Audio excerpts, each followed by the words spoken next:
Hello everyone, thank you once again very much for clicking on this video. In this video, I am actually going to be showing you how to transfer your EVNG images, actually your SD-WAN images to EVNG and how to get EVNG Pro set up. So to begin with, I'm in the Cloud Console, or actually right here in the dashboard. If you close out your browser, just in case you forgot, you would click on Navigation menu, then Compute Engine, you'd be right here. And I'm actually going to click on the external IP to launch a new tab. It's going to give me a warning saying my connection is not private. You can go ahead and ignore that by clicking Advanced and then proceed to the network. So you can see here that we have the login. So I'm just going to type in the default credentials of admin and Eve, all lowercase. And we have two different main options between logging in. We can use HTML5 console. You would use this option if you don't have something like Secure CRT or PuTTY or RDP client installed. So everything you would double click on would open up in your browser. Or you can use native console, which means that if you double click on, for example, a router, it will bring up Secure CRT, or if you double click on a server, it would download the RDP file. You would click on that, and then you would pull up the RDP client. In my case, I'm just going to use the native console. I'm going to go ahead and click on that. Then I'm going to click on sign in. Notice how it says license expired, which means that you need to go ahead and upload your EVNG Pro license. To do that, you would once again go to licensing, then license upload, enter in your license, and then hit upload. Alright, you can see that it successfully uploaded your license. Now what we are going to do is transfer the files. You have two main options of doing this, or two different programs. If you're on Windows, I recommend you download WinSCP. I'll remember to include that link in the downloads if you haven't already downloaded it. Or if you're on Windows, Linux, or Mac, you can use FileZilla.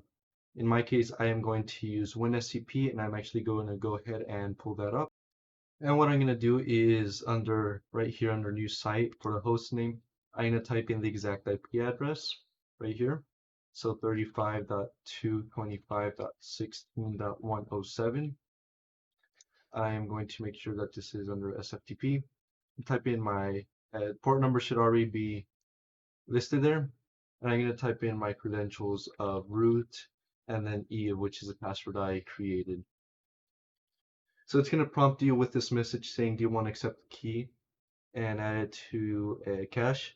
And you want to click on yes, and it's going to authenticate and bring you to this session. So on the left right here, in case you aren't very familiar with WinSCP, we have got the menu that shows us our local files.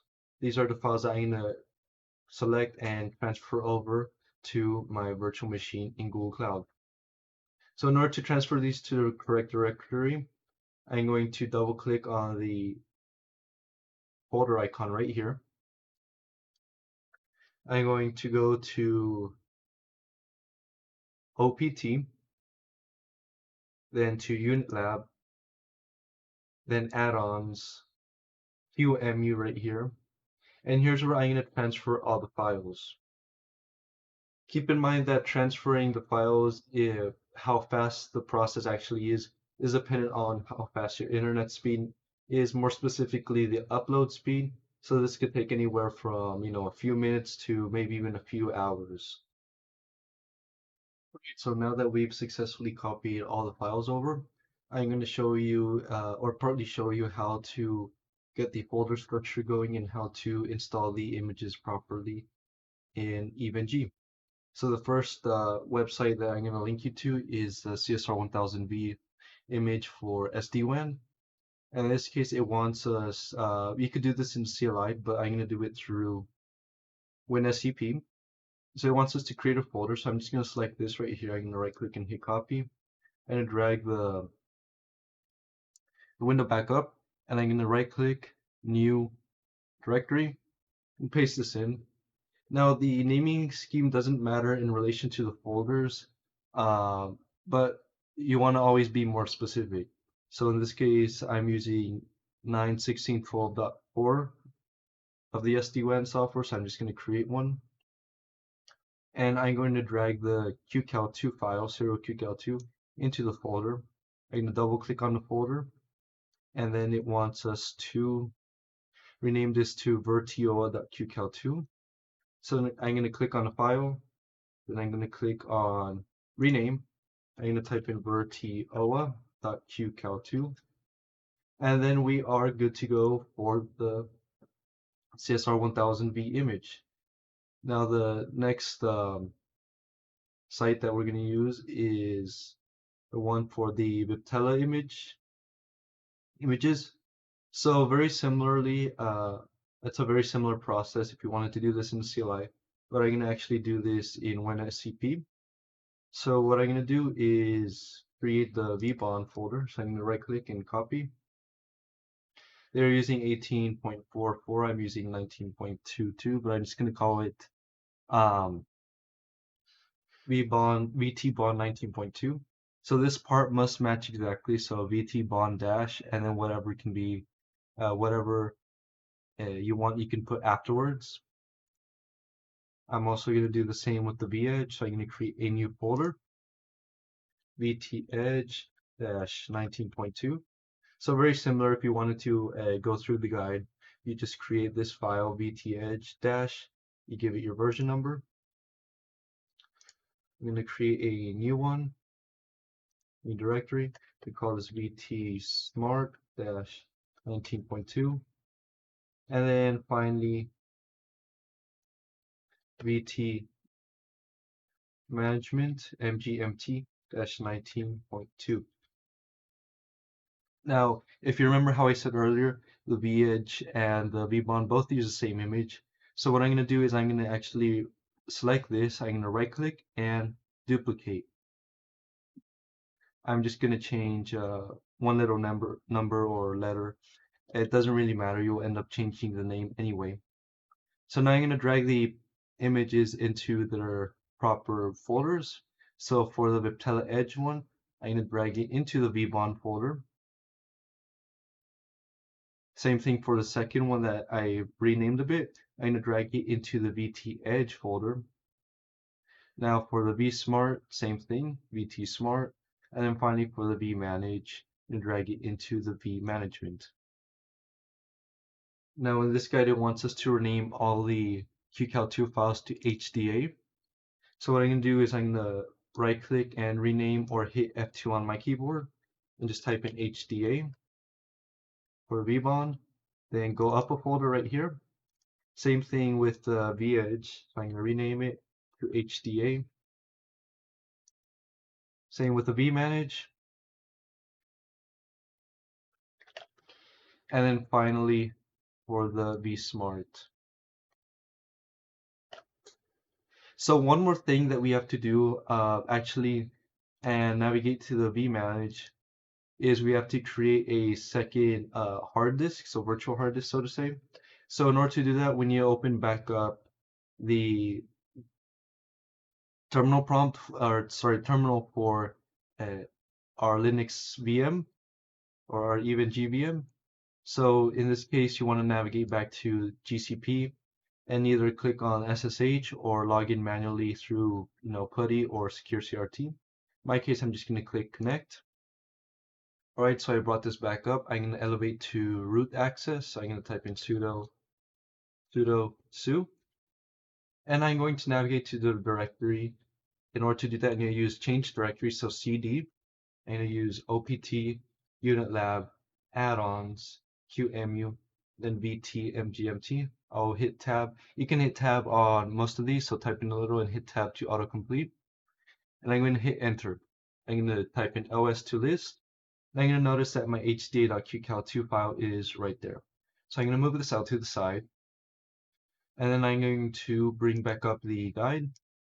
And under the vManage, it wants us to create a second storage disk using this command. So I'm going to select all this, then copy. So it's under the deployment of Cisco Viptela vManage. I'm going to bring back my terminal. I am going to paste this with Control V, and we should see that it should give us this output right here. So I'm going to type in ls to list the contents of the directory. I can see that I have both hda.qcow2 and hdb. Now we need to fix permissions, so I'm going to drag this out to the side. I'm going to select all of this, copy, bring this back up, and then hit Control V to paste, hit enter, and it should say that your online check state is valid if you correctly entered your EVE-NG Pro license key. And then now we are good to go to move on to the next step, which is to actually go ahead and import the topology file that I will make sure to include in the file ship. So for right now, you can either close this out or minimize it. So I'm just going to click leave. I'm going to go to my EVE main menu. So type in this IP address, the one that was right here, and type it in or click on it. It's going to bring me to this web page. I'm going to click on import. Then I am going to go to YouTube.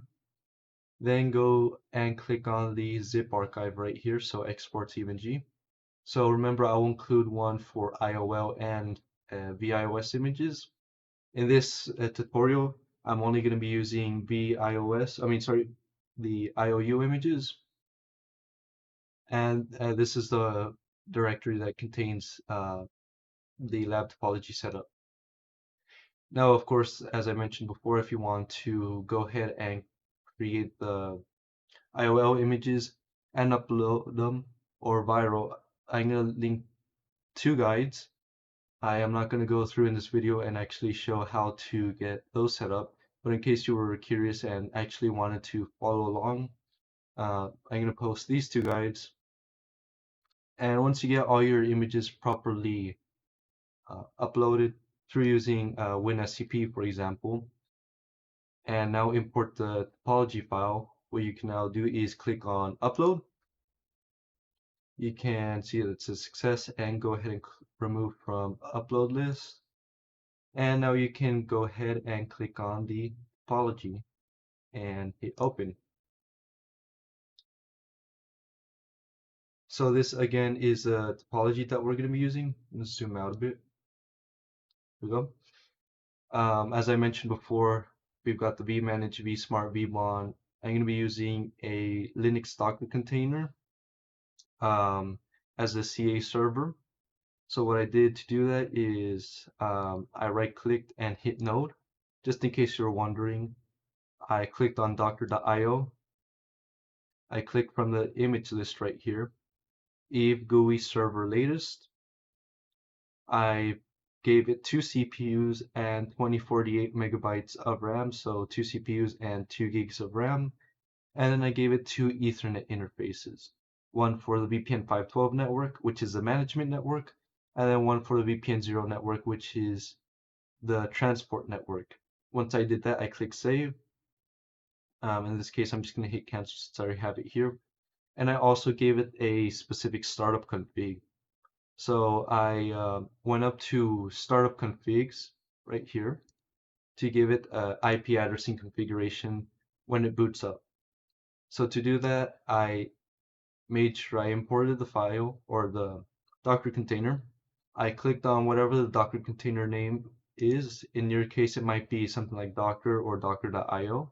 You would click on the file or the icon right here. And then this is what I typed in. I'll also be sure to include this in the description. So this is the IP addressing that I typed in. So I set the IP address for ETH0 as 1114 and gave it a default route pointing to the border router's IP address on segment, which is 11114. And same thing with ETH1, I gave it the IP address for the VPN 512 network. Once you got that all done, in case you were doing this on your own, if you import the lab topology, you don't have to worry about the IP addressing, but this is just if you're doing this on your own.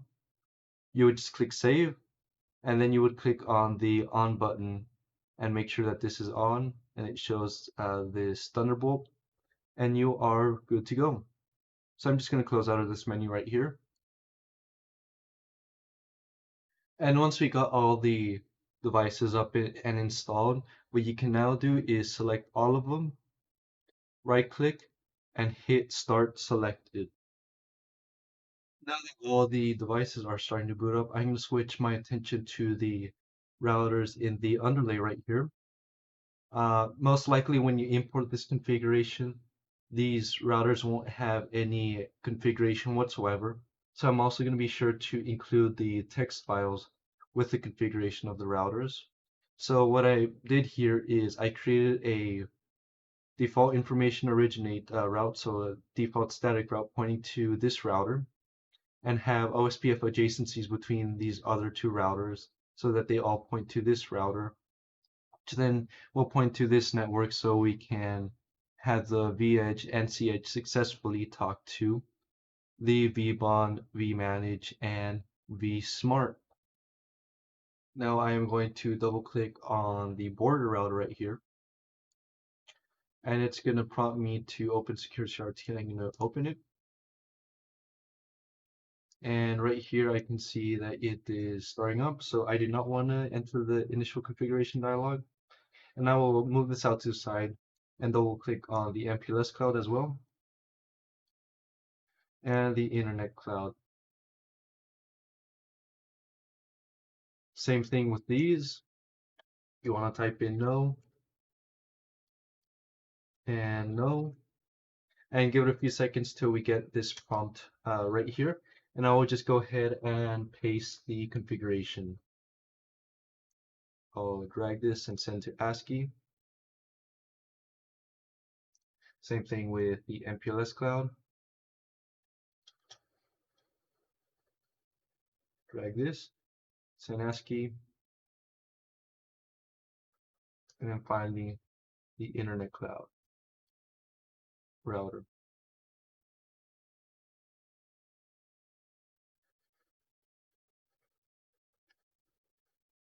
So we can now see that the interface states are now going up. Now what you want to do is you want to give it a few moments and run show IP OSPF neighbor. And you want to make sure that all the neighbors are in the full state, so on all the devices. And to make sure I can ping border routers loopback, what I'll do is I'll type in ping 172.16.1.1. I'll go ahead and copy this and paste it to all the other routers.